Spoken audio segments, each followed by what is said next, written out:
नमस्कार मेरे प्यारे दोस्तों, मैं वैभव एक बार फिर से आप सबों का स्वागत करता हूं आपके अपने ऑनलाइन प्लेटफॉर्म पर। आप सभी मेरे भाई बहनों का बहुत बहुत स्वागत है। जल्दी से सारे लोग आ जाइए, फिर आज के सेशन की हम लोग शुरुआत करेंगे और आपके बीएड के एग्ज़ाम को ध्यान में रखते हुए साइंस के क्वेश्चंस को हम लोग करने वाले हैं, जो कि आपके लिए बहुत ही महत्वपूर्ण हो सकते हैं। पूछे गए प्रश्न हैं और ऐसे प्रश्न हैं जो बार बार आपके एग्जाम में पूछे जाते हैं। तो जितने मेरे भाई बहन जुड़ते चल रहे हैं, आप सब लोगों से निवेदन करूंगा कि सेशन को जल्दी से लाइक कर दिएगा, शेयर कर दिएगा। चैनल पर पहली बार होंगे तो सब्सक्राइब जरूर कर लिएगा। तो चलिए शुरू करेंगे आज की क्लास को। और पहला प्रश्न आपके सामने दिख रहा है। आज के सेशन में हम लोग साइंस के क्वेश्चंस को करने वाले हैं। बहुत ही इंपॉर्टेंट सेशन होने वाला है और जितने लोग बाद में जुड़ते चल रहे हो सभी लोगों से निवेदन करूंगा कि सेशन को लाइक कीजिएगा, शेयर कीजिएगा। चैनल पर पहली बार होंगे तो सब्सक्राइब जरूर कर लिएगा। चलिए, तो पहला प्रश्न आपके सामने है, तंबाकू में पाया जाने वाला रसायन निम्न में से कौन सा होता है। यूपी बीएड 2014 के संदर्भ में ये पूछा गया प्रश्न है। बताइएगा क्या हो जाएगा। तो यूपी बीएड के संदर्भ में अगर हम लोग बात करेंगे 2014 में पूछा गया प्रश्न है। क्या आंसर हो जाएगा इस प्रश्न का, आप लोगों को आंसर करना है। मार्फिन होगा, निकोटिन हो जाएगा, हेरोइन हो जाएगा या फिर क्विनिन हो जाएगा। पहले प्रश्न की बात करेंगे। चलिए जल्दी से सारे लोग आंसर करेंगे। क्या हो जाएगा, पहले प्रश्न की बात करेंगे। जैसा कि आप लोगों को पता है, अभी तक तो यूपी बीएड हो रहा था, साथ ही साथ अब क्या हो गया, अब बिहार बीएड के लिए भी नोटिफिकेशन जारी कर दिया गया है। बिहार बीएड के लिए भी आवेदन शुरू हो गया है। तो अब हमें दोनों राज्यों के बीएड को ध्यान में रखते हुए सेशंस को करना है। और दोनों राज्यों के जो यूपी बीएड और बिहार बीएड दोनों को ध्यान में रखते हुए सेशंस हम लोग करने वाले हैं। साइंस के लगातार क्वेश्चंस को हम लोग करेंगे, आपके लिए बहुत महत्वपूर्ण होंगे। तो आप लोग टेलीग्राम चैनल से जुड़ जाइए, ठीक है, ताकि आपको टाइमली नोटिफिकेशन मिल सके। और टेलीग्राम का लिंक आपको चैट बॉक्स में दिख रहा है, ठीक है। पहले प्रश्न की बात करेंगे। क्या हो जाएगा करेक्ट आंसर, ऑप्शन संख्या बी आंसर कर दोगे, ठीक है। तंबाकू में क्या होता है, तो निकोटिन हो जाता है। ऑप्शन संख्या क्या हो जाएगा, बी आंसर हो जाएगा। अगर आपसे क्या कर ले, अगर आपसे तंबाकू निषेध दिवस पूछ ले, ठीक है, आपसे क्या कर ले, तंबाकू निषेध दिवस पूछ ले, तो क्या आंसर कर दोगे, तो आप आंसर कर दोगे 31 मई को, ठीक है। क्या हो जाएगा, तो 31 मई को आप क्या कर दोगे, तंबाकू निषेध दिवस कर दोगे। तो ये भी आपको याद रखना है, ठीक है। चलो आगे बढ़ेंगे अगले प्रश्न की तरफ। दूसरा प्रश्न आपके सामने बहुत ही महत्वपूर्ण सा है। जब वृक्क कार्य करना बंद कर दे तो निम्न में से कौन सा पदार्थ जमा होता है। बताइएगा। तो अगर हम लोग बात करेंगे तो आपके बॉडी में अगर हम लोग बात करेंगे तो जो वृक्क है, तो वृक्क जब कार्य करना बंद कर देता है तो कौन सा पदार्थ जमा होने लगता है। शरीर में वसा जमा होने लगता है, शरीर में प्रोटीन जमा होने लगता है, शरीर में शर्करा जमा होने लगता है, या फिर रुधिर में नाइट्रोजन जनित अपशिष्ट पदार्थ जमा होने लगता है। दूसरे प्रश्न की बात करेंगे। बहुत ही महत्वपूर्ण सा अच्छा सा प्रश्न है। दूसरे प्रश्न का आप लोग आंसर करिएगा। क्या हो जाएगा, ठीक है। तो जब वृक्क कार्य करना बंद कर देता है तो निम्न में से कौन सा पदार्थ जमा होता है। शरीर में वसा, शरीर में प्रोटीन, शरीर में शर्करा, या फिर रुधिर में नाइट्रोजन जनित अपशिष्ट पदार्थ। तो दूसरे प्रश्न की बात करेंगे। दूसरा प्रश्न क्या हो जाएगा, दूसरे प्रश्न का करेक्ट, देखो वृक्क जो होता है ना, क्या करता है, तो वृक्क की अगर हम लोग बात करेंगे तो ये हमारे शरीर में क्या करता है, जो अवशिष्ट पदार्थ होते हैं ना, उनको छान करके क्या करता है, बाहर निकाल देता है। तो जब वृक्क कार्य करना बंद कर देगा तो हमारे शरीर में जो रुधिर में नाइट्रोजन जनित जो अपशिष्ट पदार्थ है वो क्या हो जाएंगे, वो बाहर नहीं जा पाएंगे, तो वो क्या होने लगेंगे, वो जमा होने लगेंगे। दूसरे प्रश्न का क्या हो जाएगा, ऑप्शन संख्या डी आंसर कर दोगे, ठीक है। चलिए बहुत अच्छे। तीसरे प्रश्न की तरफ चलेंगे। तीसरा प्रश्न आपसे कह रहा है फिरामोन्स पाए जाते हैं। फिरामोन्स कहाँ पर पाए जाते हैं, कीटों में पाए जाते हैं, सांपों में पाए जाते हैं, पक्षियों में पाए जाते हैं, या फिर चमगादड़ में पाए जाते हैं।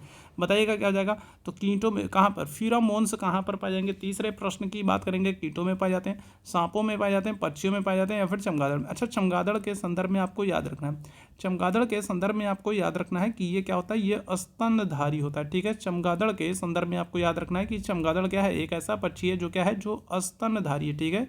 चमगादड़ की अगर हम लोग बात करेंगे तो ये पक्षियों में एक ऐसा पक्षी है जो क्या है, जो स्तनधारी है, ठीक है। आमतौर पर अगर हम लोग पक्षियों की बात करें तो पक्षी जो होते हैं वो स्तनधारी नहीं होते, लेकिन चमगादड़ क्या है, स्तनधारी। एक चीज़ तो ये आपको ध्यान रखना है, ठीक। दूसरा अगर हम लोग बात करेंगे फिरामोन्स, तो ये कहाँ पर पाया था। तीसरे प्रश्न की बात करेंगे, आंसर कर दोगे आप कहाँ पर, कीटों में, ठीक है। कहाँ पर, तो कीटों में। ऑप्शन संख्या क्या हो जाएगा, ए आंसर हो जाएगा, ठीक है। क्या हो जाएगा, ऑप्शन संख्या ए बिल्कुल एकदम करेक्ट हो जाएगा, ठीक। अच्छा, यहाँ पर आपको मुझे कमेंट करके दो चीज़ें बतानी है। पहला तो आपको ये बताना है कि कीटों का अध्ययन क्या कहलाता है, ठीक है, कीटों का अध्ययन क्या कहलाता है। और दूसरा आपको मुझे कमेंट करके बताना है पक्षियों का अध्ययन क्या कहलाता है। तो दो चीज़ों के आंसर आप लोगों को फटाफट मुझे कमेंट बॉक्स में करने हैं, ठीक है। फिरामोन्स की बात करेंगे। फिरामोन्स कहाँ पर, तो ये कीटों में पाया जाता है। चमगादड़ों के संदर्भ में आपको ध्यान रखना है कि ये क्या होते हैं, स्तनधारी होते हैं, ठीक है। अब आपको मुझे कमेंट करके बताना है कि कीटों का अध्ययन क्या कहलाता है और पक्षियों का अध्ययन क्या कहलाता है। दोनों ही चीज़ें आपके एग्जाम में पूछी गई हैं। तो बीएड वाले फटाफट कमेंट करके मुझे बताओ, मैं आप लोगों के कमेंट्स देखता चल रहा हूँ। अपोहन का प्रयोग किस क्रिया को पूरा करने के लिए किया जाता है, बताइएगा। चौथे प्रश्न की तरफ चलेंगे। अपोहन का प्रयोग किस क्रिया को पूरा करने के लिए किया जाता है। फेफड़े, यकृत, हृदय, या फिर गुर्दे। बताइएगा क्या हो जाएगा। तो अगर हम लोग बात करेंगे बताइएगा। तो अपोहन का प्रयोग किस क्रिया को पूरा करने के लिए किया जाता है। चौथे प्रश्न की बात करेंगे, क्या हो जाएगा, ऑप्शन संख्या क्या करेगा, फेफड़ा कर देंगे, हृदय कर देंगे, यकृत कर देंगे, या फिर गुर्दा कर देंगे, गुर्दे को कर देंगे। ऑप्शन संख्या क्या हो जाएगा, चौथे प्रश्न का ऑप्शन संख्या डी बिल्कुल करेक्ट हो जाएगा। ठीक है, क्या हो जाएगा, ऑप्शन संख्या अगर हम लोग बात करेंगे तो डी आंसर कर दोगे, गुर्दे को। ठीक, चलिए आगे बढ़ेंगे अगले प्रश्न की तरफ। अगला प्रश्न आपके सामने है, लंबे समय तक कठोर शरीर कार्य करने के पश्चात मांसपेशियों में थकान का अनुभव होने लगता है, तो इसका कारण क्या होता है। ऑक्सीजन की आपूर्ति में कमी होती है, पेशी तंतुओं की थोड़ी बहुत टूट फूट होती है, ग्लूकोज का अवक्षय होता है, या फिर लैक्टिक अम्ल का संचय होता है, बताएगा।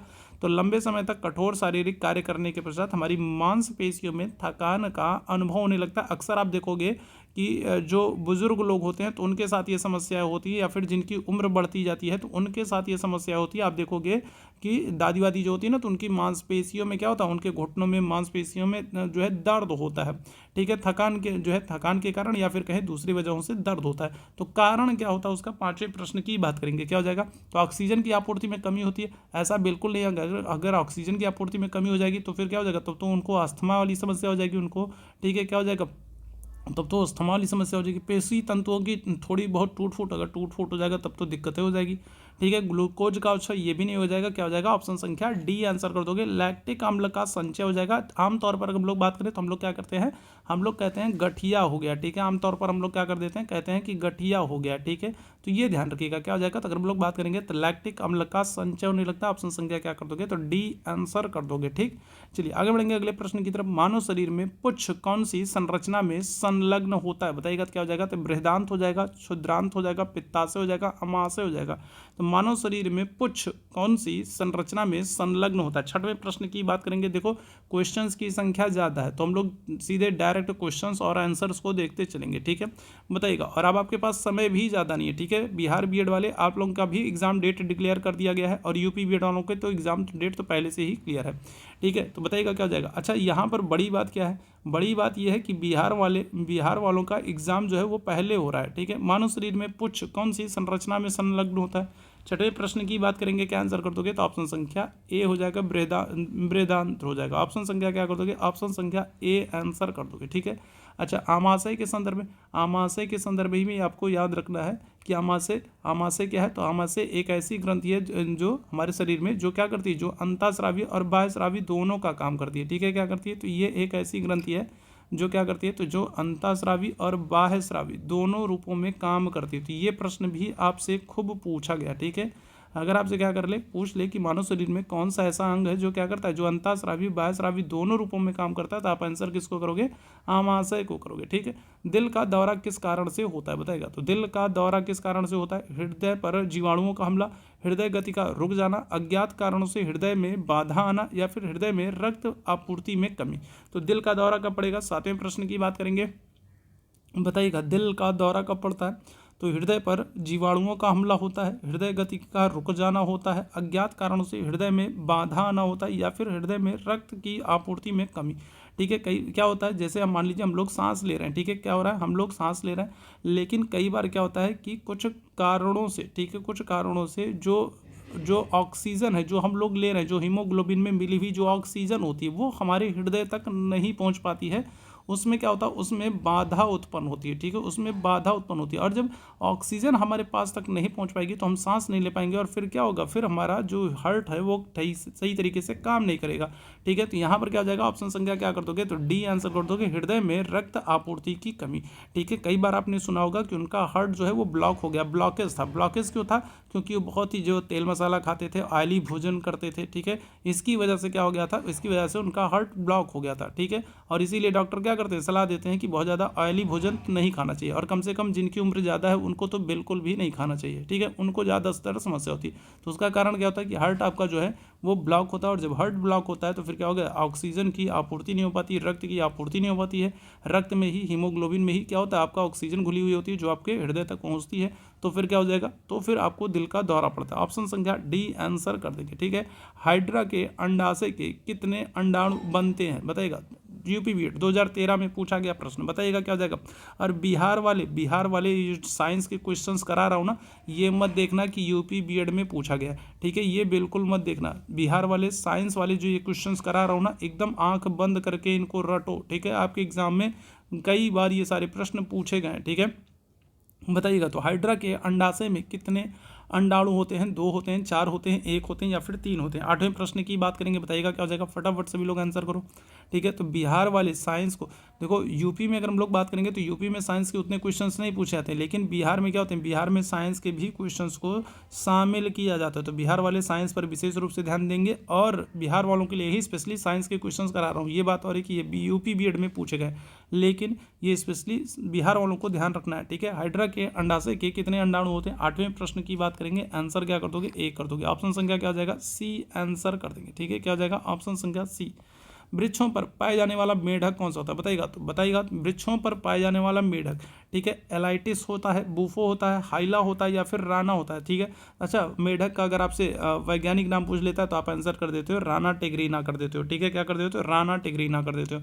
लेकिन यहाँ पर आपसे वैज्ञानिक नाम नहीं पूछ रहा है, आपसे वृक्षों पर पाए जाने वाले मेढक के बारे में, ठीक है। कितने लोगों ने देखा, बरसात के मौसम में देखोगे एक मेढक की एक प्रजाति होती है जो क्या करती है, जो दीवालों पर चिपक जाती है, ठीक है, दीवालों पर चिपक जाती है, ठीक है। तो आप लोगों में से कई सारे लोगों ने देखा होगा कि वो दीवालों पर चिपक जाते हैं, ठीक है, दीवालों पर चिपकते हुए चढ़ते हैं। तो बताइएगा, तो वृक्षों में पाए जाने वाला मेढक कौन सा हो जाएगा, आंसर क्या कर दोगे, तो ऑप्शन संख्या आपका सी हो जाएगा, हाइला हो जाएगा, ठीक है। कौन सा हो जाएगा, तो हाइला आंसर कर दोगे, ऑप्शन संख्या सी।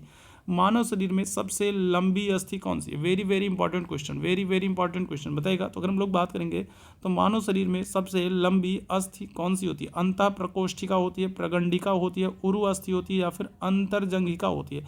10वें प्रश्न की बात करेंगे, बताइएगा क्या हो जाएगा, मानव शरीर में सबसे लंबी अस्थि कौन सी होती है। चलिए जल्दी से सारे लोग आंसर करेंगे। मानव शरीर में सबसे लंबी अस्थि कौन सी होगी, अंतः प्रकोष्ठिका होगी, प्रगंडिका होगी, उरु अस्थि होगी या फिर अंतर्जंघिका। देखो साइंस के ऐसे क्वेश्चंस पूछे जाएंगे, ठीक है। तो अगर अच्छे से अभी भी नहीं पढ़ रहे हो ना, तो फिर एग्जाम हॉल में ना जब बैठोगे ना तो हवा नहीं लगेगी। तो इस चीज़ को ध्यान रखिए और अभी से लग जाइए, ठीक है। और डेली मैं आप लोगों को साइंस के ऐसे क्वेश्चंस कराने वाला हूँ, स्पेशली बिहार वाले जो हैं उनको बिल्कुल एकदम अच्छे से समझ लें कि अब जो है जितना भी समय बचा हो तो उसमें मैं साइंस की एक अलग से क्लास आप लोगों के लिए लेकर के आने वाला हूँ, ठीक है। ऐसे प्रश्नों की जो कि पूछे गए हैं और जिनके पूछे जाने की प्रबल संभावना है। तो लास्ट तक आपको बने रहना है और सेशन को लगातार देखना है, ठीक है। बताइएगा क्या हो जाएगा, करेक्ट आंसर हम कर देंगे ऑप्शन संख्या सी, उरु अस्थि कर देंगे, ठीक है। क्या हो जाएगा, तो उरु अस्थि कर देंगे, ऑप्शन संख्या क्या हो जाएगा, सी आंसर हो जाएगा। चमगादड़ की ध्वनि कैसी होती है, तो मैंने आप लोगों को बताया है। बताइएगा चमगादड़ किस प्रकार की ध्वनि सुन पाता है, श्रव्य, अवध्वनिक, अवश्रव्रु या फिर पराश्रव। 11वें प्रश्न की बात करेंगे तो चमगादड़ के संदर्भ में अगर हम लोग बात करें तो चमगादड़ कौन सी ध्वनि, ठीक है, कौन सी ध्वनि को सुन पाता है। क्या हो जाएगा, श्रव्य ध्वनि को, अवध्वनिक को, अवश्रव्रु को या फिर पराश्रव्य को। तो क्या हो जाएगा करेक्ट आंसर, तो करेक्ट आंसर कर देंगे ऑप्शन संख्या डी हो जाएगा, पराश्रव्य। चमगादड़ क्या करता है, पराश्रव्य ध्वनि को ही सुन पाता है, ठीक है। ऑप्शन संख्या क्या हो जाएगा, डी आंसर हो जाएगा। जरा मुझे बताओ पराश्रव्य ध्वनि ये कितने हर्ट्ज तक होती है, बताइएगा। पराश्रव्य ध्वनि की अगर हम लोग बात करेंगे तो ये कितने हर्ट्ज की होती है, बताइएगा जल्दी से। पराश्रव्य ध्वनि के संदर्भ में अगर हम लोग बात करेंगे तो ये कितने हर्ट्ज की होती है, जल्दी से बताइएगा, क्या आंसर करोगे, ठीक है। चलिए आगे बढ़ेंगे अगले प्रश्न की तरफ चलेंगे। और जिन प्रश्नों का आंसर करने को कहता हूं ना तो उन प्रश्नों का आंसर भी किया करो, ठीक है। आप लोगों से प्रश्न पूछता हूँ और आप लोग आगे बढ़ जाते हो, ठीक है। बताइएगा ऑक्सीजन की कमी कहलाती है, क्या हो जाएगा, एनोक्सिया कहलाएगा, फाइक्सिया कहलाएगा, यूनाइया कहलाएगा या फिर इनमें से कोई नहीं। ऑक्सीजन की कमी क्या कहलाएगा, 12वें प्रश्न की बात करेंगे। बताइएगा ऑक्सीजन की कमी क्या कहलाएगा, चलिए जल्दी से सारे लोग आंसर करेंगे, ठीक है। बताइएगा ऑक्सीजन की कमी क्या कहलाता है, एनोक्सिया कहलाता है, एस्फाइक्सिया कहलाता है, यूनाइया कहलाता है या फिर इनमें से कोई नहीं। करेक्ट आंसर क्या हो जाएगा, एनोक्सिया कहलाता है, ठीक है। ऑप्शन संख्या क्या कर दोगे, ए आंसर कर दोगे, एनोक्सिया। ऑक्सीजन की कमी क्या हो जाएगा, एनोक्सिया, ठीक है। वायुमंडल में अगर हम लोग बात करें तो ऑक्सीजन कितने प्रतिशत, लगभग 21%, ठीक है। क्या हो जाएगा, तो लगभग 21% पर क्या हो जाता है, आपका ऑक्सीजन पाया जाता है, ठीक है, ध्यान रखिएगा, ठीक है। चलिए आगे बढ़ेंगे अगले प्रश्न की तरफ। निम्न में से किस एक समुच्चय के सभी चारों प्राणी शिशुओं को जन्म देते हैं, बताइएगा क्या हो जाएगा। तो अगर हम लोग बात करेंगे तो इनमें से कौन सा प्राणी समूह है जो शिशुओं को जन्म देता है, ठीक है, जो शिशुओं को जन्म देता है, तो क्या हो जाएगा, सिंह होगा, चमगादड़ होगा, पेंगुइन होगा, शुतुरमुर्ग होगा, प्लेटिपस होगा, व्हेल होगा, चमगादड़ होगा, दरियाई घोड़ा होगा, या फिर अगर हम लोग बात करेंगे मंजूरू, चमगादड़, बिल्ली, कीवी, या फिर कंगारू, जाहक, डाल्फिन, लॉरिस। बहुत ही अच्छा सा प्रश्न बताएगा, और ऐसे प्रश्न तो आपको रीजनिंग में भी पूछा जा सकता है, ठीक है, ऐसे प्रश्न तो आपसे रीजनिंग में भी पूछ लेता है, ठीक है। आपको 4 ऑप्शन दे करके आपसे पूछ लेगा कौन सा एक समूह है, कौन सा एक समुच्चय है जिसमें सभी प्राणी शिशुओं को जन्म देने वाले हैं। बताइएगा क्या हो जाएगा। 13वें प्रश्न की बात करेंगे, क्या आंसर कर देंगे। 13वें प्रश्न की बात करेंगे, कौन सा एक ऐसा समूह है जो क्या करता है, जो शिशुओं को जन्म देता है, ठीक है। तो चमगादड़ तो मैंने आप लोगों को बताया कि चमगादड़ क्या होता है, चमगादड़ जो है स्तनधारी है, वो बच्चे देता है। तो चमगादड़ तो आपको, ठीक है, कई सारे ऑप्शन में दिख जा रहा है। बताइएगा इसके अलावा अगर हम लोग बात करेंगे क्या आंसर करोगे, तो ऑप्शन संख्या बी ही आपका करेक्ट हो जाएगा, ठीक है। देखो प्लेटिपस है, प्लेटिपस है। साथ ही साथ अगर हम लोग बात करेंगे व्हेल को, याद रखिए क्या व्हेल जो है ये दुनिया की सबसे बड़ी स्तनधारी है, ठीक है, ध्यान रखिएगा। व्हेल की अगर हम लोग बात करेंगे तो दुनिया की सबसे बड़ी स्तनधारी है। प्लेटिपस हो गया, व्हेल हो गया, चमगादड़ हो गया, और साथ ही साथ आपको याद रखना है कि इसको दरियाई घोड़े को। ऑप्शन संख्या क्या हो जाएगा, बी बिल्कुल करेक्ट हो जाएगा, ठीक है। चलो आगे बढ़ेंगे अगले प्रश्न की तरफ। मायोग्लोबिन पाया जाता है तो पेशियों में, रुधिर में, यकृत में, प्लीहा में। 14वें प्रश्न की बात करेंगे, बताइएगा क्या हो जाएगा। आप लोग बहुत दिन से कह रहे थे ना साइंस के क्वेश्चन, तो अब लगातार आपके एग्जाम तक साइंस के क्वेश्चन चलते रहेंगे, ठीक है। लगातार आपके एग्जाम तक मैं साइंस के क्वेश्चन कराने वाला हूँ, लेकिन आप लोगों को फिर लगातार क्या करना है, सेशन को लाइक और शेयर करना है। बताइएगा मायोग्लोबिन अगर हम लोग बात करेंगे कहाँ पर पाया जाता है, तो पेशियों में, रुधिर में, यकृत में, या फिर प्लीहा में। 14वें प्रश्न की बात करेंगे, क्या हो जाएगा, आंसर कर दोगे ऑप्शन संख्या ए, पेशियों में, ठीक है। कहाँ पर, तो ऑप्शन संख्या क्या कर दोगे, ए आंसर कर दोगे, पेशियों में, ठीक है। भ्रूण में श्वसन का कार्य किसके द्वारा किया जाता है, बताइएगा। तो भ्रूण में अगर हम लोग बात करेंगे तो भ्रूण में श्वसन का कार्य किसके द्वारा किया जाता है, कोरियन के द्वारा, अपरापोषिका के द्वारा, या एमनियन के द्वारा, या फिर पित्तक कोष के द्वारा। बताइएगा 15वें प्रश्न की बात करेंगे, क्या हो जाएगा, चलो जल्दी से बताइएगा। तो भ्रूण में अगर हम लोग बात करेंगे तो श्वसन का कार्य किसके द्वारा किया जाता है, कोरियन के द्वारा, एमनियन के द्वारा, अपरापोषिका के द्वारा, या फिर पीतक कोष के द्वारा। 15वें प्रश्न की बात करेंगे, क्या आंसर कर दोगे, ऑप्शन संख्या सी आंसर कर दोगे, ठीक है। क्या हो जाएगा, अपरापोषिका के द्वारा। ऑप्शन संख्या क्या हो जाएगा, सी आंसर कर दीजिएगा, ठीक है। चलिए आगे बढ़ेंगे अगले प्रश्न की तरफ। निम्न में से कौन सा मानव हार्मोन में आयोडीन निहित होता है, बताइएगा। तो कौन सा हार्मोन है, ठीक है, बताइएगा। निम्न में से कौन सी मानव हार्मोन है जिसमें आयोडीन निहित होता है। ऑक्सीटोसिन हो जाएगा, या फिर प्रोजेस्टेरोन हो जाएगा, या फिर एड्रेनलिन हो जाएगा, या फिर थायरॉक्सिन हो जाएगा, ठीक है। हार्मोन से आपके एग्जाम में पूछे गए प्रश्न है, हार्मोन से आपके एग्जाम में प्रश्न को पूछा गया, बताइएगा। तो कौन सा मानव हार्मोन है जिसमें आयोडीन होता है। 16वें प्रश्न की बात करेंगे, क्या हो जाएगा, बताइएगा। तो बताइएगा क्या हो जाएगा, तो ऑप्शन संख्या क्या कर दोगे, तो डी आंसर कर दोगे, थायरॉक्सिन कर दोगे, ठीक है। क्या हो जाएगा, तो ऑप्शन संख्या डी आंसर कर दोगे, थायरॉक्सिन कर दोगे। आपको पता है विटामिन डी की वजह से अगर हम लोग बात करेंगे, या फिर कहेंगे आयोडीन की वजह से क्या होता है, तो घेंघा रोग हो जाता है, ठीक है। कौन सा, तो अगर हम लोग बात करेंगे कौन सा, तो घेंघा रोग हो जाता है, ठीक है। कौन सा, तो घेंघा रोग हो जाता है, ये भी याद रखिएगा, ठीक। चलो आगे बढ़ेंगे। रुधिर के किस घटक को हमारे शरीर की रक्षा कोशिका कहा जाता है, बताइएगा। तो अगर हम लोग बात करेंगे तो रुधिर के किस घटक को हमारे शरीर की रक्षा कोशिका कहते हैं। आरबीसी को कहते हैं, प्लेटलेट्स को कहते हैं, प्लाज्मा को कहते हैं, या फिर श्वेत रुधिराणु को कहते हैं। 17वें प्रश्न की बात करेंगे, ये तो आसान सा प्रश्न है। रक्षक कोशिका किसको कहेंगे, रुधिर के किस घटक को हमारे शरीर की रक्षक कोशिका कहेंगे। क्या आंसर करोगे, तो आरबीसी को कहेंगे, प्लेटलेट्स को कहेंगे, प्लाज्मा को कहेंगे, या फिर जो है श्वेत रुधिराणु। तो क्या हो जाएगा, तो आप आंसर कर दोगे WBC, ठीक है। क्या कर दोगे, तो आप आंसर कर दोगे WBC, श्वेत रुधिर कणिकाओं को, ठीक है। ऑप्शन संख्या क्या हो जाएगा, डी आंसर हो जाएगा, क्योंकि रक्षा करने का उत्तरदायित्व तो इन्हीं को होता है। मानव में लिंग का निर्धारण होता है, बताएगा। तो बहुत ही अच्छा सा प्रश्न है, बताएगा। मानव में लिंग का निर्धारण होता है विटामिनों के द्वारा, गुणसूत्रों के द्वारा, हार्मोन्स के द्वारा, या फिर पोषक तत्वों के द्वारा। 18वें प्रश्न की बात करेंगे, क्या हो जाएगा, तो मानव में लिंग का निर्धारण होता है किसके द्वारा होगा, विटामिन के द्वारा, गुणसूत्रों के द्वारा, हार्मोन्स के द्वारा, या फिर पोषक तत्वों के द्वारा। क्या आंसर कर दोगे, तो आंसर कर देंगे हम लोग, जल्दी से बताइएगा क्या हो जाएगा। मानव में लिंग का निर्धारण ये किस आधार पर होता है, तो आंसर कर दोगे ऑप्शन संख्या बी आंसर कर दोगे, गुणसूत्रों के आधार पर होता है, ठीक है। और अगर आपसे बोले मानव शरीर में कितने गुणसूत्र होते हैं, तो आप आंसर करोगे 23 जोड़ी, ठीक है। कितने, तो 23 जोड़ी, मतलब कि कुल 46 गुणसूत्र होते हैं, ठीक है। कितने, तो 23 जोड़ी अगर हम लोग बात करेंगे 46 गुणसूत्र होते हैं, ठीक। चलिए आगे बढ़ेंगे अगले प्रश्न की तरफ। हमारे शरीर में धमनियों का काम क्या होता है, तो धमनियाँ जो होती हैं, ठीक है, तो उनका काम क्या होता है, हृदय से रुधिर का वहन करना, रुधिर को शुद्ध करना, श्वेत रुधिराणुओं को निर्माण करना या फिर रुधिर वापस हृदय को ले जाना। बताएगा। 19वें प्रश्न की बात करेंगे क्या हो जाएगा, चलिए जल्दी से बताएंगे क्या हो जाएगा। तो हमारे शरीर में जो धमनियाँ होती हैं, जो आपको छोटी छोटी जो सिराएं दिखती हैं, जो धमनियाँ होती हैं, वो क्या करती हैं। 19वें प्रश्न की बात करेंगे, हृदय से रुधिर का वहन करना, रुधिर को शुद्ध करना, श्वेत रुधिरणाओं का निर्माण करना या फिर रुधिर वापस हृदय को ले जाना। तो आंसर क्या कर जाएगा, तो आंसर हो जाएगा ऑप्शन संख्या ए। ठीक है, हृदय से रुधिर का वहन करना। ऑप्शन संख्या क्या हो जाएगा, ऑप्शन संख्या ए आंसर कर दोगे। हृदय से रुधिर का क्या करती है, ये वहन करती हैं, शरीर के विभिन्न हिस्सों में विभिन्न अंगों तक, भागों तक पहुंचाने का काम करती हैं। ऑप्शन संख्या क्या हो जाएगा, ए आंसर हो जाएगा। ठीक, निद्रा के दौरान मनुष्य का रक्तचाप, ठीक है, बताइएगा। तो जब नींद होती है तो नींद में अगर हम लोग बात करेंगे तो मनुष्य का रक्तचाप बढ़ता है, घटता बढ़ता रहता है या फिर स्थिर रहता है। 20वें प्रश्न की बात करेंगे तो निद्रा के दौरान अगर हम लोग बात करेंगे तो मानव का जो रक्तचाप है, जो ब्लड प्रेशर है, वो क्या होता है, बढ़ता है, घटता बढ़ता रहता है या फिर स्थिर रहता है। तो निद्रा के दौरान अगर हम लोग बात करेंगे, मानव की बात करेंगे, मनुष्य की बात करेंगे, तो क्या होता है, वो स्थिर अवस्था में होता है, आराम की अवस्था में होता है।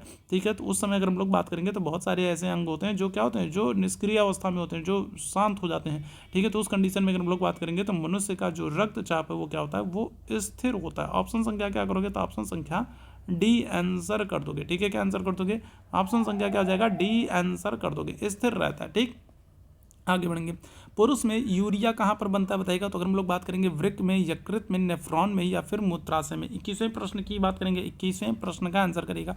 तो पुरुष में यूरिया कहाँ पर बनता है, वृक्क में बनेगा, यकृत में बनेगा, नेफ्रॉन में बनेगा या फिर मूत्राशय में बनेगा। 21वें प्रश्न की बात करेंगे, क्या हो जाएगा। देखो ऑप्शन संख्या डी मत करना, मूत्राशय मत कर देना, क्योंकि ये गलत हो जाएगा। ठीक है, क्योंकि यहाँ से क्या होता है, यहाँ से तो अपशिष्ट पदार्थ बाहर निकल जा रहा है, बनने की बात हो रही है। ठीक है, यहाँ से तो बाहर निकलता है। ठीक है, बनने की बात हो रही है और बनता कहाँ पर हो, तो आंसर कर दोगे कहाँ पर, यकृत में। ठीक है, कहाँ पर, तो आप आंसर कर दोगे यकृत में। ऑप्शन संख्या क्या हो जाएगा, बी हो जाएगा। ठीक, अच्छा, यकृत के संदर्भ में आपको याद रखना है कि मानव शरीर की अगर आपसे सबसे क्या कर ले, सबसे बड़ी ग्रंथि पूछ ले। ठीक है, क्या कर ले, मानव शरीर की सबसे बड़ी ग्रंथि आपसे पूछ रहे, तो सबसे बड़ी ग्रंथि आप आंसर क्या करोगे, आप आंसर करोगे यकृत को, सबसे बड़ी ग्रंथि। ठीक है, चलो आगे बढ़ेंगे अगले प्रश्न की तरफ। अगले प्रश्न का आंसर करेंगे सभी मेरे भाई बहन, अगले प्रश्न की तरफ हम लोग चलेंगे।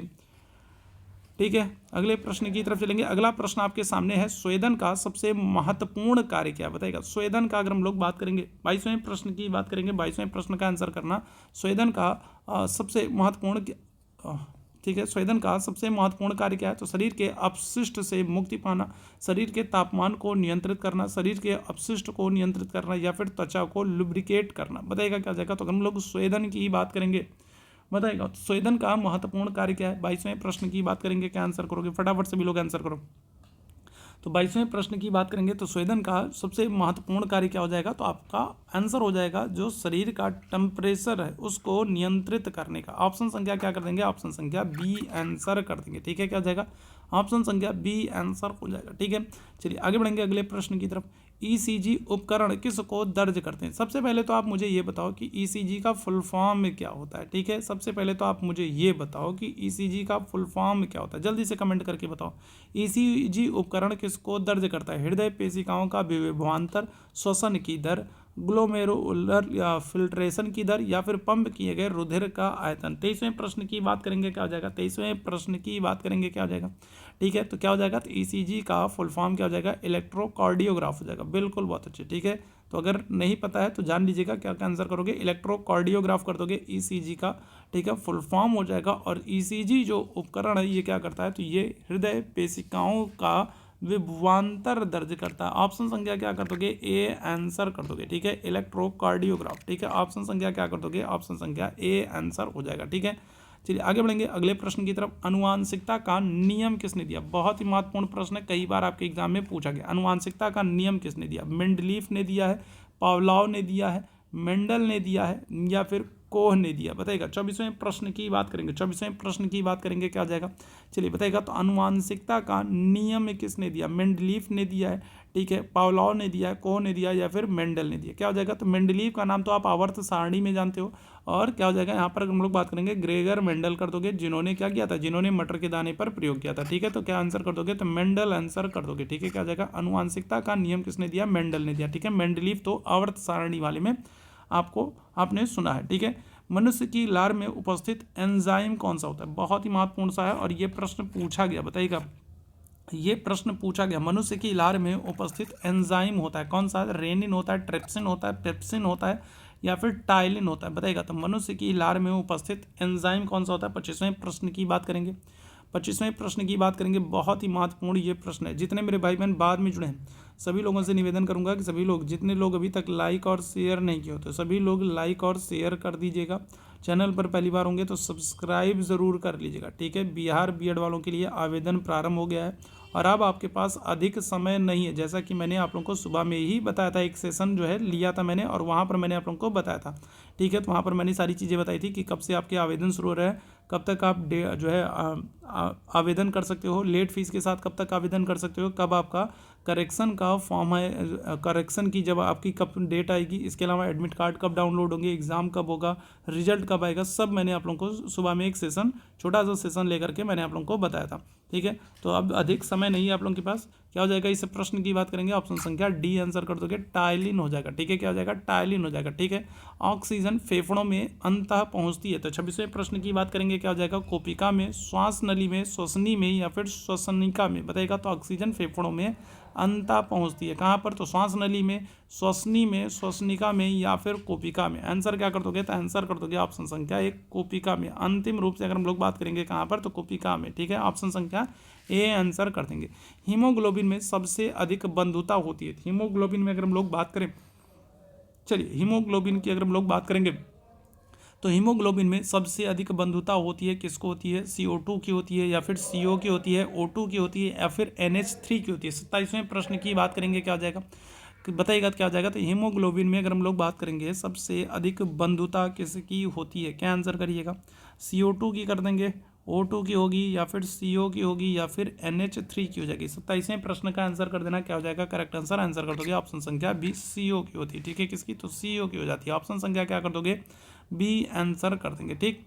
निम्नलिखित में से कौन ऑक्सीजन वहन में सक्षम है, बताइएगा। तो ऑक्सीजन का वहन करने में सक्षम कौन है? लसिका है, सीरम है, रक्त है या फिर प्लाविका है। 28वें प्रश्न की बात करेंगे, बताइएगा क्या हो जाएगा। आज ही के सेशन में मैंने इस प्रश्न का आप लोगों को आंसर किया था, ठीक है। आपने अगर ध्यानपूर्वक सुना होगा तो आप इस प्रश्न का आंसर कर पाओगे। आज के ही सेशन में मैंने इस प्रश्न के इसके बारे में मैंने आप लोगों को बताया था कि ऑक्सीजन का वहन कौन करता है। तो ऑक्सीजन जो है ये हमारे कहाँ पर, तो ये हमारे रक्त में घुली हुई होती है, ठीक है। क्या होती है? ऑक्सीजन जो है ये हमारे रक्त में घुली होती है, ठीक है। ऑप्शन संख्या क्या कर दोगे? तो सी आंसर कर दोगे, ठीक है। चलिए, लैक्टियल्स कहाँ पाई जाती, बताइएगा। तो यकृत में पाई जाती, फेफड़ों में पाई जाती, वृक्कों में पाई जाती या फिर आंतों की रसांकर में, बताइएगा। तो लैक्टियल्स की अगर हम लोग बात करेंगे, 29वें प्रश्न का आंसर करिएगा। लैक्टियल्स कहाँ पर पाए जाते हैं? तो यकृत में पाए जाते हैं, फेफड़े में पाए जाते हैं, वृक्कों में पाए जाते हैं या फिर आंतों की रसांकुर में। क्या आंसर कर दोगे? तो ऑप्शन संख्या आपका डी आंसर हो जाएगा, ठीक है। क्या करोगे? तो ऑप्शन संख्या डी आंसर कर दोगे, आंतों की रसांकुर में। ऑप्शन संख्या डी आंसर हो जाएगा, ठीक। अगले प्रश्न की तरफ चलेंगे। अधश्लेष्मिका सबसे मोटी होती है कहाँ पर? तो अधश्लेष्मिका अगर हम लोग बात करेंगे सबसे मोटी कहाँ पर होती है? आमाशय में होती है, ग्रसिका में होती है, आंत में होती है या फिर मलाशय में होती है। 30वें प्रश्न की बात करेंगे, 30वें प्रश्न का आंसर करिएगा, क्या हो जाएगा। अधश्लेष्मिका अगर हम लोग बात करेंगे तो सबसे मोटी कहाँ पर होती है, क्या आंसर कर देंगे। चलिए जल्दी से बताइएगा क्या आ जाएगा। तो करेक्ट आंसर कर दोगे ऑप्शन संख्या बी, ग्रासिका में होती है, ठीक है। कहाँ पर? तो ग्रासिका आंसर कर दोगे। ऑप्शन संख्या क्या कर दोगे? बी आंसर कर दोगे, ठीक। अंधेरे में किस हार्मोन का स्राव अधिक होता है? इंसुलिन का, एड्रीनेलिन का, थायरोक्सिन का या फिर मेलेटोनिन का। 31वें प्रश्न की बात करेंगे, बताइएगा क्या हो जाएगा। 31वें प्रश्न की बात करेंगे तो अंधेरे में कौन से हार्मोन का स्राव अधिक होता है? बहुत ही अच्छा सा। अच्छा, यहाँ से एक और प्रश्न बन जाता है, जरा सा मुझे जल्दी से बताओ, लड़ो या उड़ो हार्मोन किसे कहते हैं? जल्दी से बताओ, लड़ो या उड़ो हार्मोन किसे कहते हैं? ये कौन बताएगा? बड़ा अच्छा सा प्रश्न है और कई बार पूछा गया, बहुत ही महत्वपूर्ण है। लड़ो या उड़ो हार्मोन किसे कहते हैं? बताओ, जल्दी से बताओ मेरे सभी भाई बहन, बताओ, लड़ो या उड़ो हार्मोन किसे कहते हैं? अंधेरे में किस हार्मोन का स्राव होता है? आंसर कर दोगे मेलेटोनिन का। ऑप्शन संख्या क्या हो जाएगा? डी आंसर कर दोगे, ठीक है। कौन से? तो मेलेटोनिन का, ठीक है। क्या हो जाएगा? बहुत अच्छे आंसर कर दोगे, एड्रेनालिन का, ठीक है। लड़ो या उड़ो हार्मोन किसे कहते हैं? एड्रेनालिन का, ठीक है। नासक कोष्ठ को पृथक करती उपास्थि है, बताइएगा क्या हो जाएगा। तो मेसिथिगोइड हो जाएगी, थायराइड हो जाएगा, क्रिकोइड हो जाएगा या फिर एसिटिनोइड हो जाएगा। तो बताइएगा नासक कोष्ठ को पृथक करती हुई उपास्थि कौन सी है? 32वें प्रश्न की बात करेंगे, क्या आंसर कर दोगे। 32वें प्रश्न की बात करेंगे तो नसा कोष्ठ को पृथक करती उपास्थि कौन सी है? मेसिथिकोएड हो जाएगी, थायराइड हो जाएगी, क्रिकोएड हो जाएगी या फिर एसिटिनोइड हो जाएगी। क्या आंसर कर दोगे? तो ऑप्शन संख्या सी आंसर कर दोगे, क्रिकोएड हो जाएगा। ऑप्शन संख्या क्या कर दोगे? तो सी आंसर कर दोगे, क्रिकोएड हो जाएगा। ठीक, आगे बढ़ेगा। निम्न में से कौन सी कोशिकाएं आमाशय में हाइड्रोक्लोरिक अम्ल स्रावित करती हैं? बहुत ही महत्वपूर्ण बताएगा। तो हाइड्रोक्लोरिक अम्ल की अगर हम लोग बात करेंगे, ठीक है, HCl की अगर हम लोग बात करेंगे तो बताएगा तो HCl। आमाशय में अगर हम लोग बात करें हाइड्रोक्लोरिक जो अम्ल है, ठीक है, तो उसकी अगर हम लोग बात करेंगे तो ये स्रावित करता है कौन? ऑर्जेटापिक या फिर पेप्टिक या फिर ऑक्जेंटिक या फिर गोबलेट।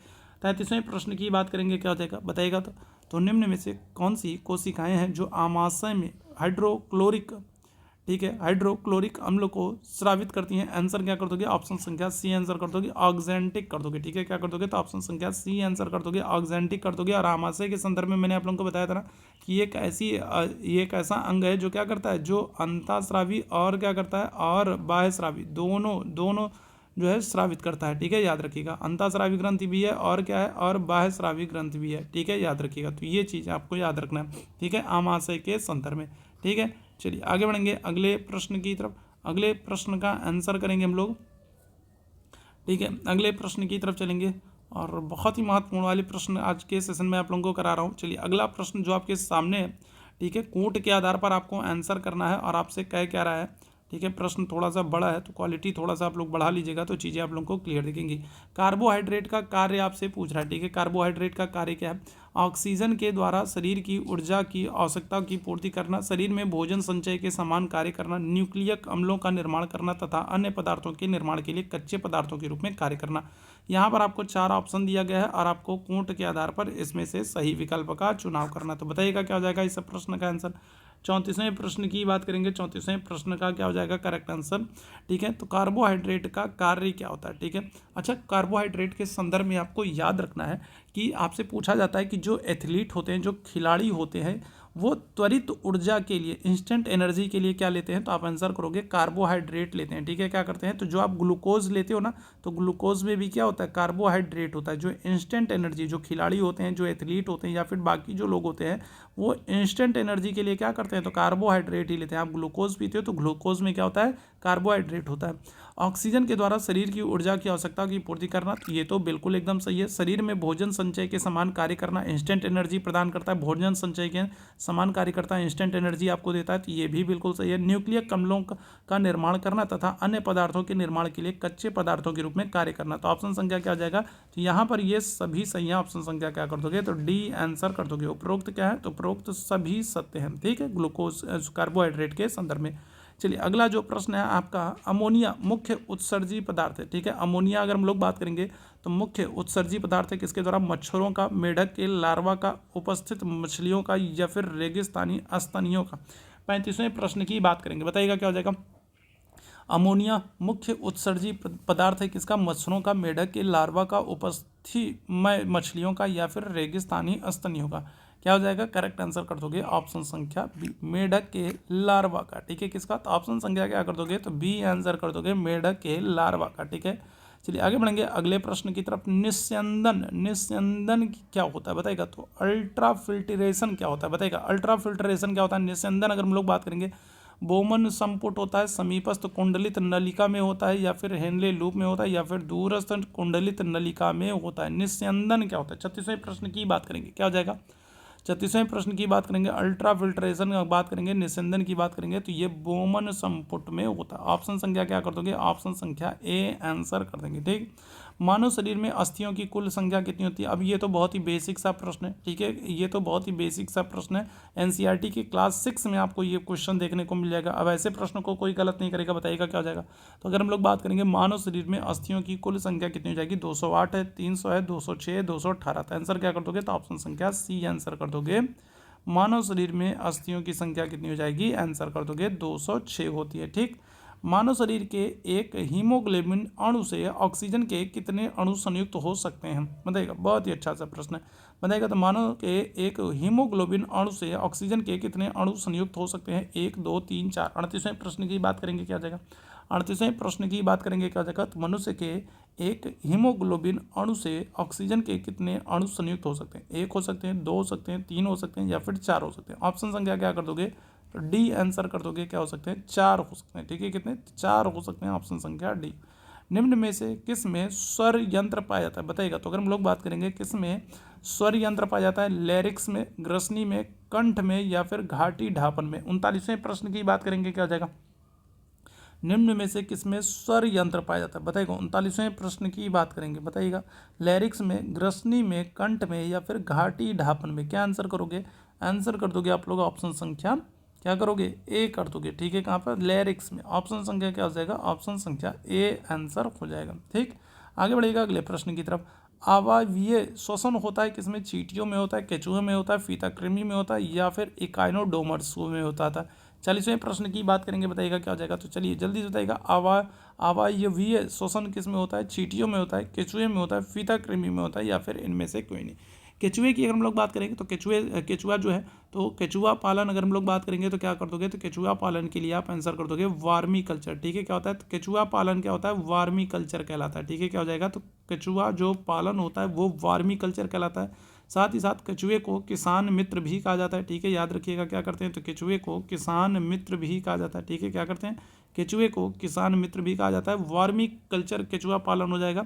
ठीक है, और यहाँ पर जो करेक्ट आंसर हो जाएगा वो हो जाएगा आपका फीताकृमि हो जाएगा। 40वें प्रश्न की बात करेंगे, क्या आंसर कर दोगे? तो आंसर कर दोगे ऑप्शन संख्या सी आंसर कर दोगे, फीताकृमि कर दोगे। ठीक है, अच्छा, चींटियों की अगर हम लोग बात करें तो चींटियाँ जो हैं एक के पीछे एक जो लाइन में एक साथ चलती हैं, एक के पीछे एक जो चलती हैं, तो वो कौन से अम्ल के कारण चलती हैं? बताइएगा, किस कारण चलती हैं, कैसे चलती हैं? ठीक है, एक के पीछे एक जो चींटियाँ चलती हैं, ठीक है, तो वो अगर हम लोग बात करेंगे तो वो कैसे चलती हैं, कौन से अम्ल के कारण चलती हैं? ठीक है, बताइएगा।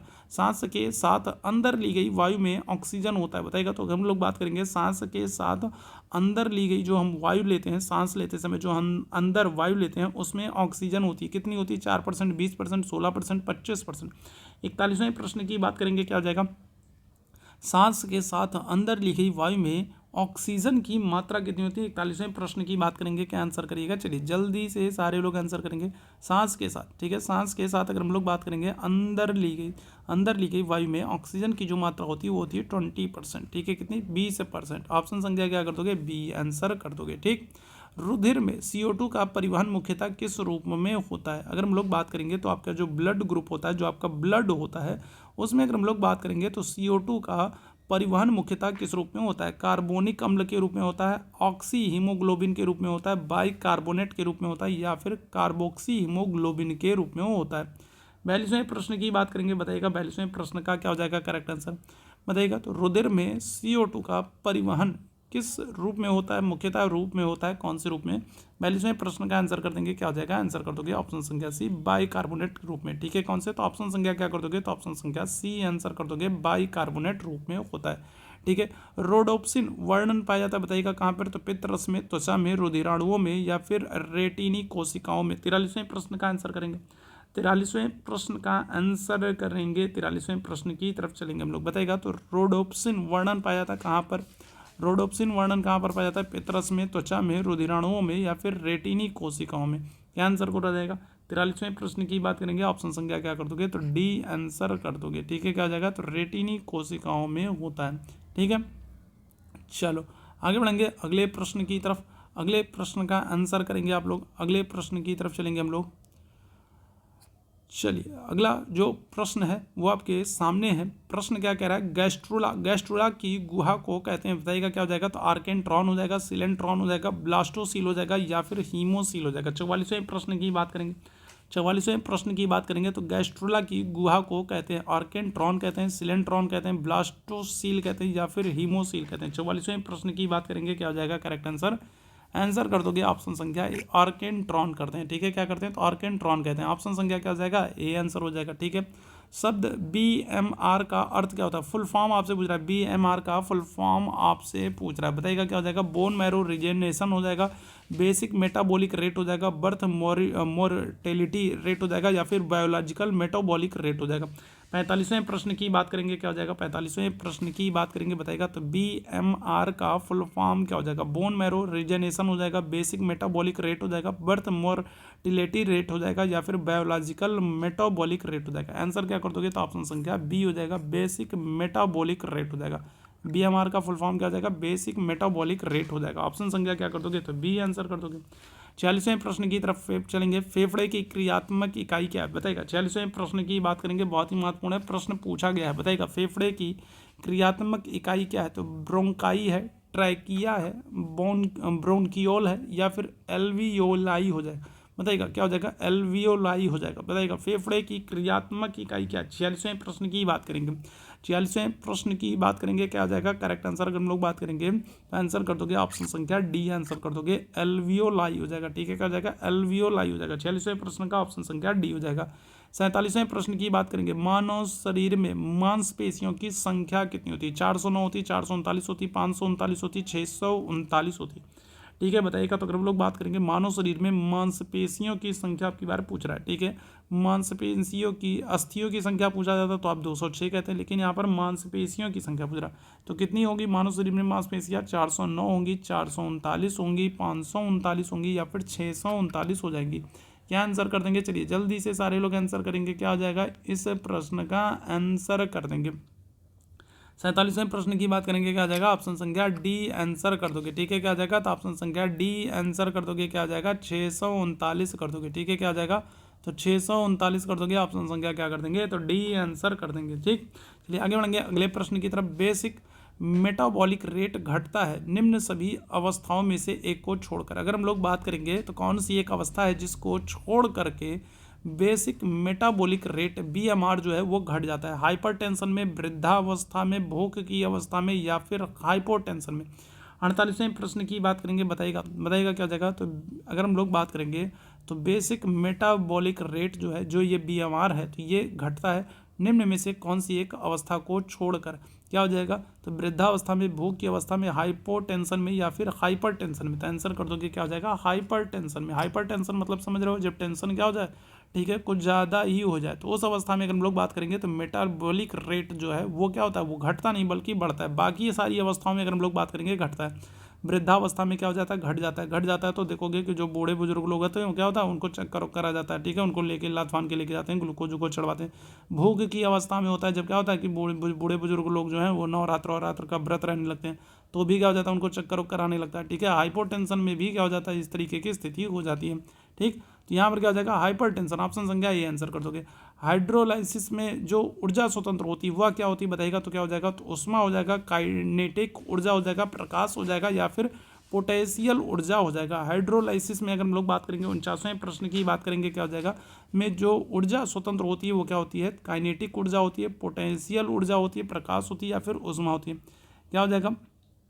चलिए जल्दी से 49वें प्रश्न की बात करेंगे। तो हाइड्रोलाइसिस में जो ऊर्जा स्वतंत्र होती है वो क्या होती है? उष्मा होती है, प्रकाश होती है, काइनेटिक ऊर्जा होती है, या फिर पोटेंशियल ऊर्जा होती है। आंसर कर दोगे उष्मा होती है। ठीक है, क्या आंसर कर दोगे? उष्मा होती है। ऑप्शन संख्या क्या कर दोगे? हे आंसर कर दोगे।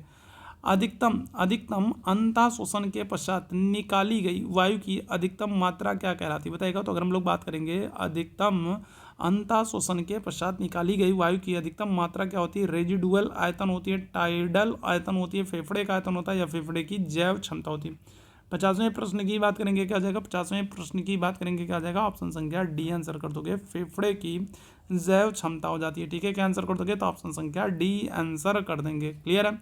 चलिए, कीटों में श्वसन होता है, पूछा गया प्रश्न है, बताइएगा क्या हो जाएगा? कीटों में श्वसन होता है किसके द्वारा? फेफड़े के द्वारा, श्वसन नाल के द्वारा, श्वसनियों के द्वारा, या फिर ग्रसनी के द्वारा। केचुए के संदर्भ में भी आपसे पूछा गया कि केचुए में श्वसन कैसे होता है? तो केचुआ जो होता है उसमें श्वसन जो होता है वो किससे होता है? वो त्वचा से होता है। ठीक है, किससे होता है? केचुए में जो श्वसन होता है वो किससे होता है? वो त्वचा से होता है। तो केचुए के संदर्भ में भी आपसे पूछा गया। कीटों में श्वसन अगर हम लोग बात करेंगे, 51वें प्रश्न की बात करेंगे, क्या आ जाएगा? श्वसनियों के द्वारा होता है। ऑप्शन संख्या क्या कर दोगे? तो सी आंसर कर दोगे। ठीक है, क्या करोगे? तो सी ऑप्शन कर दोगे। ठीक, मनुष्य का दायां फेफड़ा होता है द्विपाली युक्त होता है, चार पाली युक्त होता है, तीन पाली युक्त होता है, इनमें से कोई नहीं। 52वें प्रश्न की बात करेंगे, अगर हम लोग बात करेंगे, क्या जगह? तो मनुष्य का दायां फेफड़ा जो होता है वो द्विपाली युक्त होता है, चार पाली युक्त होता है, तीन पाली युक्त होता है, इनमें से कोई नहीं होता। 52वें प्रश्न की बात करेंगे, बताइएगा क्या हो जाएगा? 52वें प्रश्न की बात करेंगे क्या हो जाएगा, तो ऑप्शन संख्या सी आंसर कर दोगे, क्या हो जाएगा, 3 पाली युक्त हो जाता है। ठीक है, क्या हो जाएगा, तो अगर हम लोग बात करेंगे क्या होता है, 3 पाली युक्त होता है। ऑप्शन संख्या क्या कर दोगे, तो सी आंसर कर दोगे। जोंक का शोषण कैसे होता है बताइएगा, जोंक का शोषण फेफड़े से होता है, श्वसन नाल से होता है, त्वचा से होता है, गलफड़े से होता है। ठीक है, क्या हो जाएगा, तो अगर हम लोग बात करेंगे 53वें प्रश्न की बात करेंगे क्या हो जाएगा, 53वें प्रश्न की अगर हम लोग गलफड़े की बात करेंगे, गिल्स की बात करेंगे, तो गिल्स से क्या होता है, तो गिल से गलफड़े से अगर हम लोग बात करेंगे तो मछली का होता है। ठीक है, क्या होता है, मछली का शोषण होता है। ठीक है, अगर हम लोग गिल्स से गलफड़े से बात करेंगे, मछली का शोषण होता है। जोंक का शोषण किससे होता है, जोंक हो गया, केचुआ हो गया, इन सब का शोषण जो है त्वचा से होता है। ऑप्शन संख्या क्या कर दोगे, तो सी आंसर कर दोगे। खुला परिसंचरण तंत्र पाया जाता है बताइएगा, खुला परिसंचरण तंत्र कहाँ पर, कीटों में, जोंक में, मोलस्क में या फिर इनमें से। ठीक है, सभी। 54वें प्रश्न की बात करेंगे क्या जाएगा, तो खुला परिसंचरण तंत्र किस में पाया जाता है, कीटों में, जोंक में, मोलस्क में या फिर इन सभी में। आंसर क्या कर दिएगा, तो आंसर कर दोगे ऑप्शन संख्या ए हो जाएगा। ठीक है, कहाँ पर, तो कीटों में पाया जाता है। ठीक, ईसीजी की जाती है, तो अभी ईसीजी से हम लोग संदर्भ में प्रश्न किए थे और देखो दोबारा से ये प्रश्न आपके सामने आ गया। ईसीजी फुल फॉर्म क्या हो जाएगा, इलेक्ट्रोकार्डियोग्राफ हो जाएगा। ठीक है, क्या हो जाएगा, ईसीजी का फुल फॉर्म क्या हो जाएगा, तो आप आंसर कर दोगे इलेक्ट्रोकार्डियोग्राफ हो जाएगा। और ईसीजी किसके लिए, हृदय स्पंदन की जांच के लिए होता है, रुधिर दाब के लिए होता है, हृदय पक्षाघात के लिए होता है या फिर आर्टियोस्क्लेरोसिस हो जाता है। किसके लिए किया जाएगा, तो बताइएगा। 55वें प्रश्न की बात करेंगे, क्या आंसर कर दोगे, तो हृदय स्पंदन। ठीक है, क्या हो जाएगा, इलेक्ट्रोकार्डियोग्राफ। ठीक है, क्या हो रहा है, हृदय स्पंदन की जांच के लिए किया जा रहा है। ऑप्शन संख्या ये हो जाएगा। हृदय के चारों ओर पाई जाने वाली झिल्ली क्या कहलाती है, पेरिटोनियम कहलाती है, प्लूरा कहलाती है, पेरिकार्डियम कहलाती है या फिर म्यूकस कला कहलाती है। 56वें प्रश्न का सभी लोग आंसर करेंगे, बताइएगा क्या हो जाएगा। 56वें प्रश्न की बात करेंगे, क्या हो जाएगा करेक्ट आंसर, तो हृदय के चारों ओर पाई जाने वाली झिल्ली को क्या कहते हैं, तो आप आंसर कर दोगे पेरिकार्डियम कर दोगे। ऑप्शन संख्या क्या हो जाएगा, सी आंसर कर दोगे, क्या कर दोगे, तो पेरिकार्डियम कर देंगे। ऑप्शन संख्या क्या हो जाएगा, सी बिल्कुल करेक्ट हो जाएगा। ठीक है, चलिए कुछ और प्रश्नों को हम लोग करेंगे। ठीक है, कुछ और प्रश्नों को करेंगे हम लोग। ठीक है, चलिए 57वां प्रश्न आपके सामने है, रुधिर दाब का मापन करते हैं। 57वें प्रश्न का आंसर करना है, रुधिर दाब का मापन करते हैं ईसीजी के द्वारा, स्टेथोस्कोप के द्वारा, स्फेग्नोमैनोमीटर के द्वारा या फिर हृदय स्पंदन द्वारा। तो रुधिर दाब का मापन कैसे करते हैं बताइएगा, क्या हो जाएगा। बहुत ही अच्छा सा प्रश्न, यहाँ से कई बार प्रश्न पूछा गया। ईसीजी के द्वारा तो अगर हम लोग बात करेंगे तो हृदय स्पंदन हो गया। ठीक है, इस हृदय स्पंदन जो है वो इस जो है ईसीजी के द्वारा। स्टेथोस्कोप जानते हो क्या होता है, स्टेथोस्कोप जो होता है वो होता है आला होता है। ठीक है, स्टेथोस्कोप क्या होता है, तो वो आला होता है, जो डॉक्टर लोग आला लिए रहते हैं ना। ठीक है, जो आला लिए रहते हैं ना, इस तरीके से होता है। ठीक है, इस तरीके से जो होता है ना, तो वो होता है आपका क्या, स्टेथोस्कोप होता है, आला होता है। हृदय रुधिर दाब की अगर हम लोग बात करेंगे तो ये आंसर कर दोगे किसको, ऑप्शन संख्या सी आंसर कर दोगे, स्फेग्नोमैनोमीटर के द्वारा। ऑप्शन संख्या क्या आ जाएगा, तो सी आंसर हो जाएगा। और स्टेथोस्कोप भी पूछा जाता है। ठीक है, याद रखिएगा। एक समान वयस्क मनुष्य का रुधिर दाब होता है, बताइएगा क्या हो जाएगा, कौन सा ऑप्शन सही हो जाएगा। 58वें प्रश्न की बात कर देंगे, क्या आंसर कर दोगे, तो बताइएगा। तो एक सामान्य जो वयस्क होता है, मनुष्य होता है, उसका रुधिर दाब कितना हो जाएगा। ऑप्शन संख्या क्या कर दोगे, बी आंसर कर दोगे। ठीक है, क्या कर दोगे, तो ऑप्शन संख्या बी आंसर कर दीजिएगा। ठीक है, चलिए आगे बढ़ेंगे अगले प्रश्न की तरफ। एकल चक्रण वाला हृदय पाया जाता है, तो अगर हम लोग बात करेंगे, चलिए जल्दी से बताइएगा क्या हो जाएगा। तो सिंगल सर्कुलेशन की अगर हम लोग बात करेंगे तो एकल चक्रण वाला हृदय पाया जाता है किसमें, स्तनियों में, सरीसृपों में, मत्स्य एवं उभयचरों में या फिर केवल मछलियों में। 59वें प्रश्न की बात करेंगे, बताइएगा। तो एकल चक्रण वाला सिंगल सर्कुलेशन वाला हृदय पाया जाता है कहाँ पर, स्तनियों में, सरीसृपों में, मत्स्य व उभयचरों में या फिर केवल मछलियों में।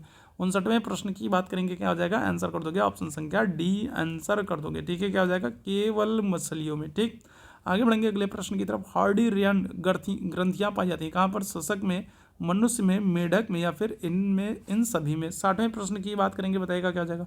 तो हार्डियन अगर हम लोग ग्रंथि की बात करेंगे तो ये कहाँ पर मिलेगी, शशक में। शशक मतलब समझ रहे हो, शशक मतलब क्या हो जाएगा, खरगोश में। तो खरगोश में, मनुष्य में, मेढक में या फिर इन सभी में। 60वें प्रश्न का क्या हो जाएगा करेक्ट आंसर, आंसर कर दो गया इन सभी में। ऑप्शन संख्या डी बिल्कुल करेक्ट हो जाएगा। ठीक, आगे बढ़िएगा। रेटिना का सबसे अधिक संवेदी भाग कौन सा होता है, प्रश्न पूछा गया प्रश्न है और बहुत ही महत्वपूर्ण, बताइएगा क्या हो जाएगा। तो रेटिना का सबसे अधिक संवेदी भाग कौन सा होता है, तो दृक डिस्क होता है, मैकुला लुटिया होता है, पेरिधी होता है या फिर फोबिया सेंट्रोलिसिस होता है। ठीक है, सेंट्रेलिस होता है, बताइएगा क्या हो जाएगा। तो 61वें प्रश्न की बात करेंगे, क्या आंसर कर दोगे। तो अगर हम लोग बात करेंगे तो रेटिना का सबसे संवेदी भाग कौन सा होता है, तो आंसर कर दोगे ऑप्शन संख्या डी, आंसर कर दोगे फोबिया सेंट्रलिस हो जाएगा। ठीक है। अच्छा, रेटिना पर हम लोग बात करेंगे तो किसी भी वस्तु का प्रतिबिंब कैसा बनता है, जल्दी से बताओ कैसा बनेगा, ये आप लोग मुझे जल्दी से बताओ कैसा बनता है। ठीक है, क्या आंसर करेंगे। तो अगर आपसे पूछ ले कि जो किसी वस्तु का, ठीक है, प्रतिबिंब जो है तो वो किस प्रकार बनता है, ये मुझे बताएगा। शरीर के भीतर ताप नियंत्रण में किस में सहायता मिलती है, तो बताइएगा क्या हो जाएगा। 62वें प्रश्न की बात करेंगे। शरीर के भीतर ताप नियंत्रण में किस में सहायता मिलती है, मूत्र की मात्रा घटाने बढ़ाने से, भोजन की पाचन दर को बदलने से, रक्त परिसंचरण से, या फिर वसीय पिंडों से। क्या हो जाएगा, शरीर के भीतर ताप नियंत्रण में किस से सहायता मिलती है, क्या आंसर कर दोगे। ठीक है, मूत्र की मात्रा को घटाने बढ़ाने से, भोजन की पाचन दर को बदलने से, रक्त परिसंचरण से, या फिर वसीय पिंडों से। आंसर कर दोगे क्या हो जाएगा, ऑप्शन संख्या सी आंसर हो जाएगा। रक्त परिसंचरण पर नियंत्रण से शरीर के ताप पर क्या होता है को नियंत्रित करने में सहायता मिलती है। ऑप्शन संख्या क्या हो जाएगा, सी आंसर हो जाएगा। कुछ स्तनियों में भी शीत सुप्तावस्था में होती है। सुप्तावस्था में इनके शरीर का ताप रहता है वातावरण के ताप के बराबर रहता है। ठीक है, क्या कह रहा है, वातावरण के ताप के बराबर रहता है, त्वचा द्वारा नियंत्रित होने के कारण सामान्य रहता है। सुप्तावस्था से पहले ही वसा संचय के कारण सामान्य रहता है, या फिर त्वचा एवं वसा के मिले जुले नियंत्रण के कारण वातावरणीय ताप से कुछ अधिक रहता है। 63वें प्रश्न की बात करेंगे, क्या हो जाएगा, 63वें प्रश्न की बात करेंगे तो कुछ स्तनियों में भी शीत सुप्तावस्था में होती है। सुप्तावस्था में इनके शरीर का ताप रहता है, त्वचा एवं क्या हो जाएगा, ऑप्शन संख्या डी आंसर कर दोगे। त्वचा एवं वसा के मिले जुले नियंत्रण के कारण वातावरणीय ताप से कुछ अधिक रहता है। ऑप्शन संख्या क्या कर जाएगा, डी आंसर कर दोगे। ठीक है, चलिए आगे बढ़ेंगे। वातावरणीय ताप के परिवर्तन मुख्यतः कैसे जंतुओं को प्रभावित करते हैं, जलीय, असमतापी, समतापी, या फिर मरुस्थलीय। देखो, आज के साइंस के जो क्वेश्चंस हम लोगों ने किए, यहाँ से मैक्सिमम क्वेश्चंस जो है वो बीएड के एग्जाम में पूछे गए। फिर चाहे वो यूपी बीएड वाले हो चाहे बिहार बीएड वाले हो, तो ये आपको ऐसे प्रश्नों को के लिए तैयार रहना है। ठीक है, ध्यान रखिएगा।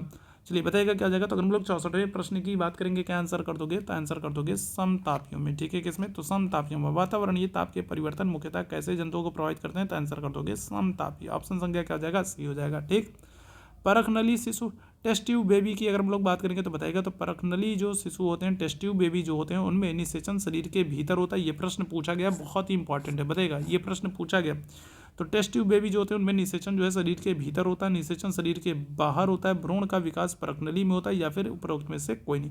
65वें प्रश्न की बात करेंगे, टेस्ट ट्यूब बेबी के संदर्भ में आप जानते हो, और ठीक है, ये मौके पे वर्तमान में बहुत चल भी रहा है। क्या हो जाएगा, तो अगर हम लोग बात करेंगे बहुत प्रचलन में भी है। परखनली टेस्ट ट्यूब बेबी की बात करेंगे तो इसमें क्या होता है, जिसमें जो निषेचन होता है वो शरीर के बाहर होता है। ऑप्शन संख्या क्या हो जाएगा, ऑप्शन संख्या बी आंसर कर दोगे। ठीक है, और आगे बढ़ेंगे और आज के सेशन के आखिरी प्रश्न की बात करेंगे। ए बी रक्त समूह के व्यक्ति को यूनिवर्सल रेसिपिएंट कहते हैं, क्योंकि बताइएगा क्या हो जाएगा, क्योंकि उसके रक्त में रोग प्रतिकारक नहीं पाया जाता, उसके रक्त में प्रतिजन का अभाव होता है, उसके रक्त में रोग प्रतिकारक पाए जाते हैं, उसके रक्त में प्रतिजन और रोग प्रतिकारक दोनों का अभाव होता है। 66वें प्रश्न की बात करेंगे, बहुत ही अच्छा सा और बहुत ही महत्वपूर्ण सा ये प्रश्न है, और आज के सेशन का आखिरी प्रश्न भी है। तो ए बी रक्त समूह अगर हम लोग बात करेंगे, ए बी ब्लड ग्रुप का कोई व्यक्ति है और उसको यूनिवर्सल रेसिपिएंट कहते हैं, तो क्योंकि उसके कारण क्या होता है, उसके रक्त में रोग प्रतिकारक नहीं पाए जाते हैं, उसके रक्त में प्रतिजन का अभाव होता है, उसके रक्त में रोग प्रतिकारक पाए जाते हैं, या फिर उसके